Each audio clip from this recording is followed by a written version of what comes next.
ओम वाङ्मे मनसि प्रतिष्ठितः मनो मे वाचि प्रतिष्ठितः आविराविर्मयेधि वेदस्य माणिस्तः श्रुतं मे मा प्रहासि अनेनादितेन अहोरात्रान् सन्ददामि ऋतं वदिष्यामि तन्मारुतं वदिष्यामि सत्यं वदिष्यामि तन्मामवतु वक्वतु वक्तारम् ओम शांति शांति शांति।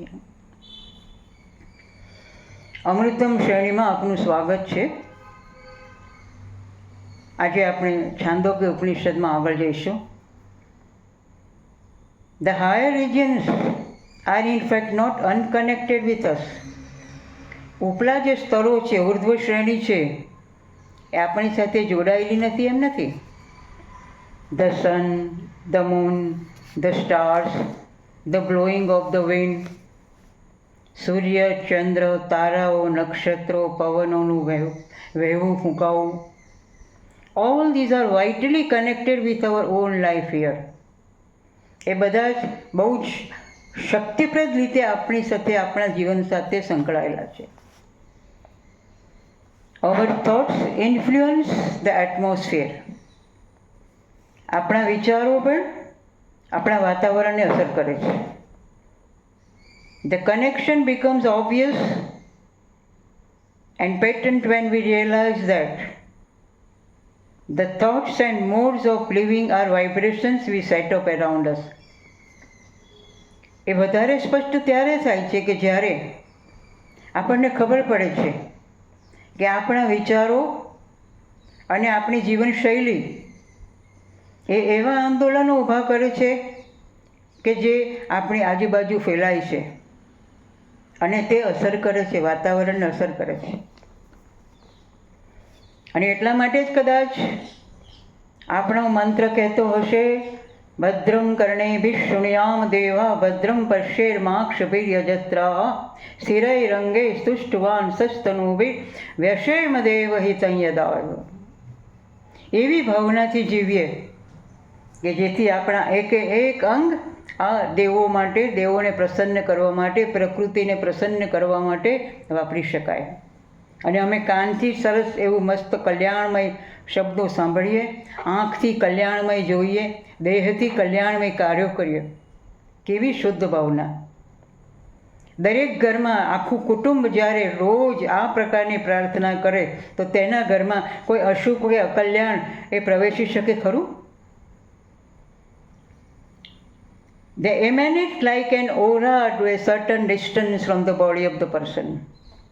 અને માણસ જે રીતે જીવે છે, જે વિચારે છે, તેના શરીરમાંથી એક ઓરા નીકળે છે, એક રેડિયેશન નીકળે છે કે જે કેટલાય ડિસ્ટન્સ સુધી એ કામ કરે છે.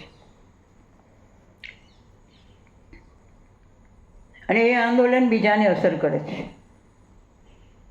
If we take into consideration the cumulative effect of the vibrations produced by all the individuals in the world,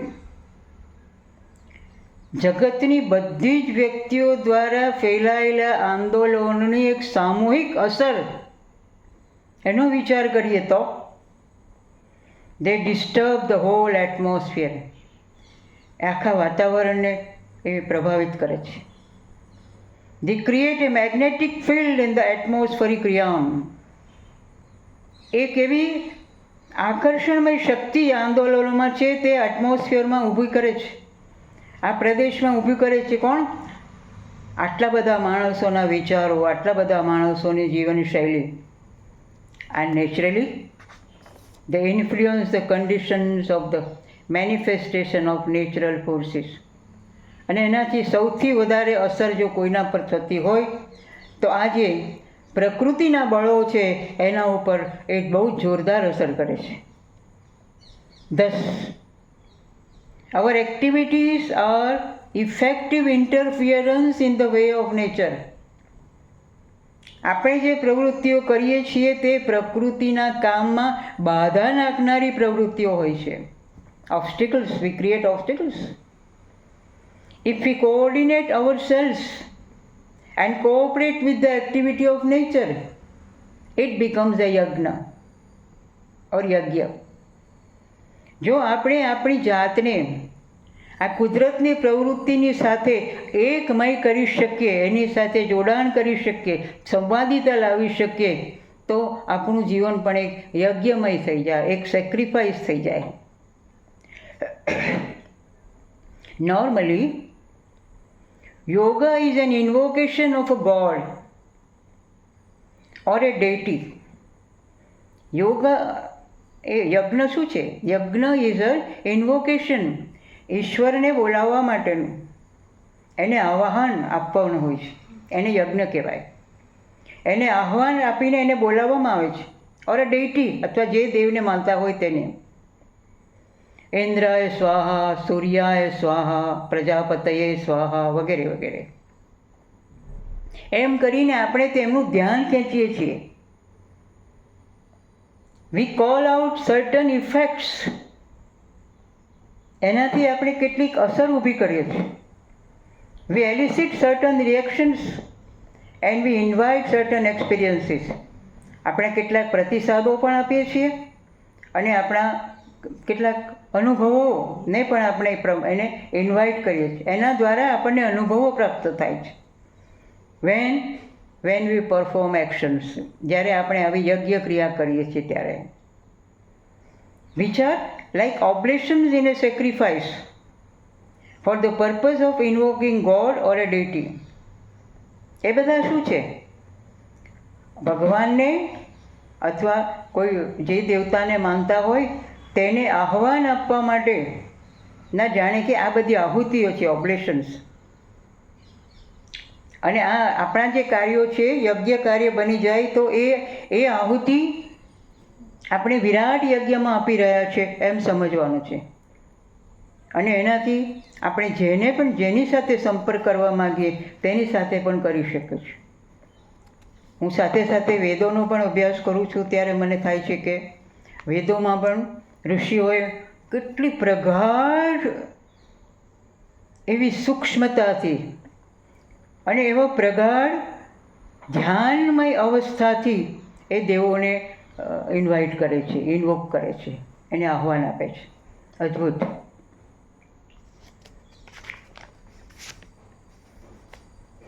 અને પછી God is seen and we are blessed with a new type of body. અને જો એ ઈશ્વર કે દેવતા પ્રસન્ન થાય તો આપણને એક નવા પ્રકારનું દેહ પ્રાપ્ત થાય છે, ઉર્ધ્વીકરણ થાય છે, દિવ્યતા પ્રાપ્ત થાય છે. A body which is nectarean in character, એક અમૃતમય જેવું ચરિત્ર હોય, એનું શીલ હોય, એવા પ્રકારનું શરીર પ્રાપ્ત થાય છે. Not only the physical body, શારીરિક ભૌતિક દેહ નહીં, but a body which is fit enough to experience the delights of the higher world. પણ એવો દેહ પ્રાપ્ત થાય છે કે જે ઉર્ધ્વ જગતના જે આનંદો છે તે અનુભવવા માટે સક્ષમ બની જાય છે. તમે જોયું હશે કોઈ પ્રખર આ પ્રકારના પંડિત હોય, પંડિત કરતાં પણ આ પ્રકારના સાચું સત્ય શીવતા જે વ્યક્તિઓ સંતોને આપણે જોયા હોય તો ખ્યાલ આવશે. તેનામાં આ દિવ્યતા હોય છે કે જે ઉર્ધ્વતર પ્રદેશોના આનંદોને પણ તે મેળવી શકે છે અહીં આ જ દેહમાં, આ જ પૃથ્વી પર. This is how A person rises up to the higher world after death. અને એમ કરતાં કરતાં જ્યારે મૃત્યુ આવે ત્યારે એ વ્યક્તિ એ મૃત્યુ પછી પણ એ ઉર્ધ્વતર જગતમાં થાય છે. અને જ્યારે એમના કાર્યોનું પરિણામ પૂરું થાય, ફળ પૂરું થાય ત્યારે એ પાછા પૃથ્વી પર આવે છે.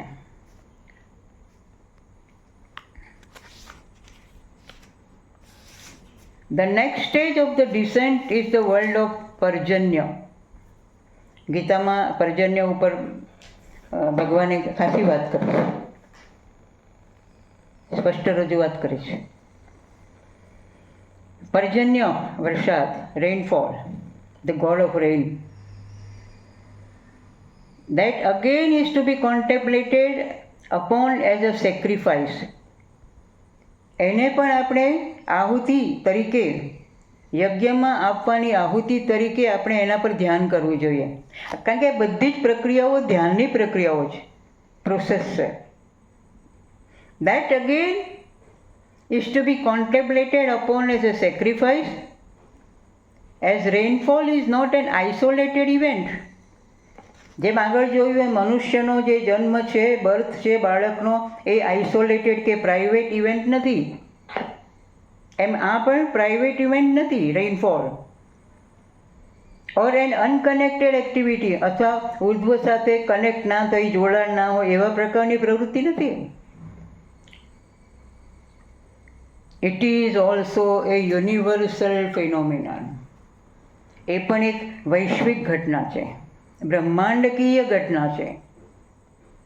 There is a vibration in the higher realm first. ઉર્ધ્વ પ્રદેશમાં સૌથી પહેલું એ આંદોલન પેદા થાય છે. And those vibrations are to some extent influenced by our own deeds here. એ આંદોલનો જે ત્યાં ઉત્પન્ન થાય છે તે કોની અસરથી થાય છે? આપણે અહીંયા આપણા જે આંદોલનો છે તેની અસરથી, આપણે જે કાર્યો કરીએ છીએ તેની અસરથી.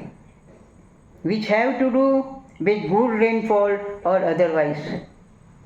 બધી જે પ્રાકૃતિક ઘટનાઓ જે બને છે, જે આપણને લાગે છે કે મનુષ્યનો સંહાર કરવા માટે, જાણે અતિવૃષ્ટિ છે, અનાવૃષ્ટિ છે, ધરતીકંપ છે, વરસાદનું પડવું અથવા નહીં પડવું, આ બધું જ આ ઉપનિષદ કહે છે કે મનુષ્યના કાર્યો ઉપર આધારિત છે. Every process of descent and every process of ascent is a meditation. આ જે આપણા જે આંદોલનો છે, આપણી જીવનશૈલીના આંદોલનો છે, તે ઉર્ધ્વમાં જાય, ઉર્ધ્વમાંથી નીચે આવે, એના પરિણામ સ્વરૂપે રેઇનફોલ થાય, રેઇનફોલ માટેની તૈયારી થાય, રેઇનફોલ નીચે આવે, આ બધું જ is a meditation for the Upanishad. ઉપનિષદને માટે એ એક ધ્યાન છે. હવે વિચારો, આટલા બધા વરસાદમાં, અત્યારે જ્યારે અતિવૃષ્ટિ થઈ રહી છે ત્યારે પણ એ રેઇનફોલની આગળ કોઈ બહુ વ્યવસ્થિત રીતે ધ્યાન કરી શકે, અને એવા બધા ધ્યાન કરનારાના આંદોલનો વ્યવસ્થિત રીતે ભેગા થાય તો આ કુદરતી જે હોનારત છે એને પણ કંટ્રોલ કરી શકાય છે, એને પણ અંકુશમાં લાવી શકાય છે. The principle of rain god or Parjanya is the fire in the sacrifice. આજે યજ્ઞની આપણે વાતો કરી રહ્યા છીએ, એ યજ્ઞમાં જે રેઇન ગોડ, વરસાદના પર્જન્યનો જે પ્રિન્સિપલ છે, એનો જે સિદ્ધાંત છે એ અગ્નિ છે. The fire is steered into action by વાયુ.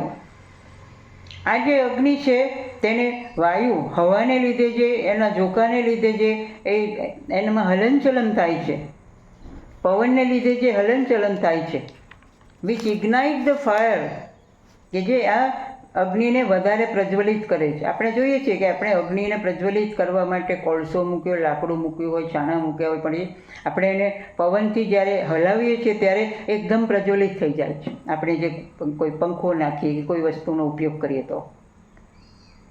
Due to such stimulation clouds are form. આ પ્રકારનો જે ધ્યાનાત્મક રીતે જે પ્રોસેસ થાય છે, પવનને લીધે જે અગ્નિ પ્રજ્વલિત થાય છે, એનાથી વાદળો બને છે. The clouds are form as an effect of the flaming force. આ જે જ્વાળાનો જે ફોર્સ છે એમાંથી સ્મોક એરાઇઝિસ, એમાંથી બહુ સ્વાભાવિક છે કે ધૂમ્ર શેર નીકળે છે, ધુમાડો નીકળે છે. The clouds are the smoke of the sacrifice. અને આ જે વાદળો છે તે આ યજ્ઞના એ દે આર ધ સ્મોક, એ એનો ધૂમ્ર છે, ધૂમ્ર શેર છે. And the brilliance of the flames in the sacrifice. અને જે જ્વાળાઓ જે જબરજસ્ત રીતે પ્રજ્વલિત થાય છે, ભડભડ બળતી હોય છે, તે is the flashing fourth of the lightning, વિદ્યુત. એ વિદ્યુત છે, વીજળી થાય છે ને. Through the clouds. વાદળોમાં જે વીજળી દેખાય છે તે અહીં જે પવનને લીધે જે પ્રકારની જ્વાળાઓનું પ્રજ્વલિત કરવામાં આવે છે તે એના પરિણામે થાય છે. We know how bright the flames are in a sacrificial altar. આપણે યજ્ઞની વેદીમાં જોઈએ છીએ કે એ જે ફ્લેમ્સ છે, જ્વાળાઓ છે, એ કેટલી ઝડપથી વ્યવસ્થિત રીતે તાકાતમય રીતે વધારે ને વધારે પ્રજ્વલિત થતી હોય છે. We have to contemplate here in the context of the rainfall. હવે અહીંયા આપણે કોના પર ધ્યાન કરવાનું છે? કોન્ટેક્સ્ટ ઓફ રેનફોલ, વરસાદ એટલે કે વરસાદ પડે છે તે, ફ્લેશિંગ ઓફ ધ લાઇટનિંગ અને વિદ્યુત જે ચમકે છે તે, એનો કઈ રીતે ધ્યાન કરવાનું? As the blazing of the brilliance of the flames of fire. જાણે કે આ પ્રજ્વલિત અગ્નિની એક બહુ તેજોમયતા છે, એ તેજોમયતા પ્રકાશિત થઈને આ વીજળી દેખાય છે. એ રીતે આપણે વીજળીની સાથે એને પણ અનુસંધાન કરવાનું છે. We have to meditate. Rumbling of the clouds, વાદળો ગડગે છે ને, ગડગડે છે. Rumbling of the clouds are the sparks of this fire. આ જે અગ્નિ છે તેના એ તણખા છે. This is a contemplation that we can effect in our own minds. આ પ્રકારનું ધ્યાન, એકાગ્રતાપૂર્વકનું ધ્યાન આપણે આપણા મનમાં કરવાનું છે. This is a spiritual meditation. આ એક આધ્યાત્મિક ધ્યાન જ છે. Because the region is stirred into action by the vibrations. કોઈ પણ પ્રદેશને તમારે એને અસર કરવી હોય, એને કાર્યમાં લાવવું હોય તો એને માટે આંદોલનોની જરૂર છે. એકચ્યુઅલી તો આખું વિશ્વ એ આંદોલનોથી બન્યું છે, એટલે આંદોલનો ગતિમય છે અને એ ગતિ વર્તુળાત્મક છે, અને એટલા માટે આપણો ગરબો વર્તુળાત્મક છે. આખી લિંક છે. કોઈક વાર આવશે વાતમાં તો કરીશ તમને. By the vibrations that take place earlier in a higher plane. ઉર્ધ્વતર સ્તરોમાં જે આંદોલનો પેદા થયા છે એ આંદોલનો જ આ પ્રકારના કાર્ય કરવા માટે આપણને પણ પ્રભાવિત કરે છે, બંને પ્રકારે. Rain is the cause of all food stuff. અને વરસાદને કારણે આપણે જોઈએ છીએ કે આપણને અન્ન મળે છે. In this fire, the contemplative sacrifice of rainfall, gods offer the oblation of their action. આ જે વરસાદ પડે છે એને એના ધ્યાનમાં દેવો શું કરે છે? દેવો એમના કાર્યની આહુતિ આપે છે. The subtle potencies which our actions are produced get mixed up with the elemental potencies called. આ જે સૂક્ષ્મ શક્તિઓ છે, દેવોની સૂક્ષ્મ શક્તિઓ છે ઉર્ધ્વતર જગતમાં, અને જે એ કાર્યોથી આ શક્તિ પેદા થાય છે, દેવોના કાર્યથી, એ કોની સાથે મિક્સ થાય છે, કોની સાથે જોડાય છે? તન્માત્રા, પ્રાથમિક મૂળભૂત જે શક્તિઓ છે તેની સાથે જોડાય છે, જેને તન્માત્રા કહે છે. શબ્દ, સ્પર્શ, રૂપ, રસ, ગંધ. And then it is that we get involve in the higher realms. અને પછી એ બંનેનું ત્યાં જોડાણ થાય છે, મિશ્રણ થાય છે. Then we are taken up to the higher realm by the rocket like force exerted by our actions after we depart from the world. અને આ બધું કર્યા પછી, આ જ્ઞાન મેળવ્યા પછી આપણે જ્યારે દેહ છોડીએ છીએ ત્યારે ખૂબ જ ઝડપથી આપણે ઉર્ધ્વતર જગતમાં જઈ શકીએ છીએ. તો આજે આપણે આટલું જોયું. હજી આગળ આ જ પ્રકારની પંચાગ્નિ વિદ્યાના એકાદ બે પ્રકરણ પછી આપણે વૈશ્વાનર વિદ્યા પર પ્રયાણ કરીશું. અસ્તુ. આભાર. ઓમ તત્સત.